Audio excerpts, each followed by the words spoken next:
Friends இன்னைக்கு வீடியோவில் பேனிங் shot எப்படி எடுக்குன்னு சொல்லிட்டு டீட்டெயிலாக பார்க்க போகிறோம். ஸோ மறக்காமல் இந்த வீடியோ சேவ் பண்ணிவிட்டு ஃபோட்டோகிராஃபி க்ரியேட்டிவாக எடுக்கணும்னு நினைக்கிற உங்கள் ஃப்ரெண்ட்ஸுக்கு ஷேர் பண்ணிவிடுங்க. வாங்க வீடியோக்குள்ளே போயிடலாம்.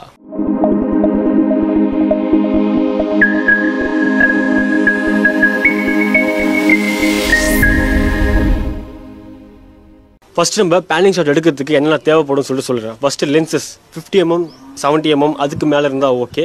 நெக்ஸ்ட் வந்து ஷட்டர் 1/50க்கு கீழே யூஸ் பண்ணுங்கள். அதாவது 1/40 1/30 1/20 அதுக்கு கீழே யூஸ் பண்ணும்போது நமக்கு வந்து நல்லா பிளரி கிடைக்கும். அந்த இமேஜ் பார்க்குறது சூப்பராகவே இருக்கும். நெக்ஸ்ட் வந்து ரொம்ப இம்பார்ட்டண்டான விஷயம், இது யாருமே சொல்லியிருக்க மாட்டாங்க, ஃபோக்கஸ் சிஸ்டம். இந்த வந்து ஃபோக்கஸ் வந்து எந்த ஃபோக்கஸ் சிஸ்டம் யூஸ் பண்ணால் இந்த ஷாட்டுக்கு வந்து கிளியராக எடுக்க முடியும்னு சொல்லிட்டு யாருமே சொல்லியிருக்க மாட்டாங்க. அது வந்து நோட் பண்ணிக்கோங்க. நான் சொல்கிறேன், ஃபோக்கஸ் வந்து ட்ராக்கிங் ஃபோக்கஸ் வச்சுக்கோங்க, இல்லைனா ஷட்டர் ஃபோக்கஸ் வச்சுக்கோங்க. டச் ஃபோக்கஸ் கூட யூஸ் பண்ணாதீங்க.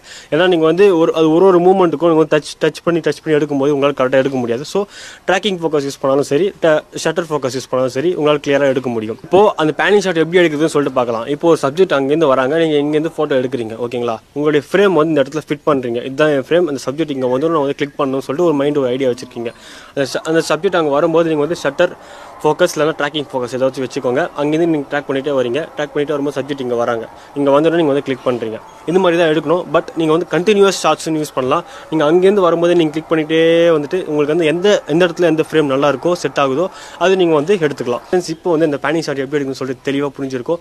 நீங்களும் இது மாதிரி ட்ரை பண்ணி பாருங்கள். ட்ரை பண்ணிவிட்டு நீங்கள் எடுத்த இமேஜஸ் வந்து எனக்கு சென்ட் பண்ணுங்கள், எப்படி இருக்குன்னு சொல்லிட்டு பார்க்கலாம். எனிவே ஃப்ரெண்ட்ஸ், இந்த இன்ஃபர்மேஷன் யூஸ்ஃபுல்லாக இருந்துச்சுன்னா மட்டும் என்ன ஃபாலோ பண்ணிக்கோங்க. நெக்ஸ்ட் வீடியோவில் பார்க்கலாம். பாய்.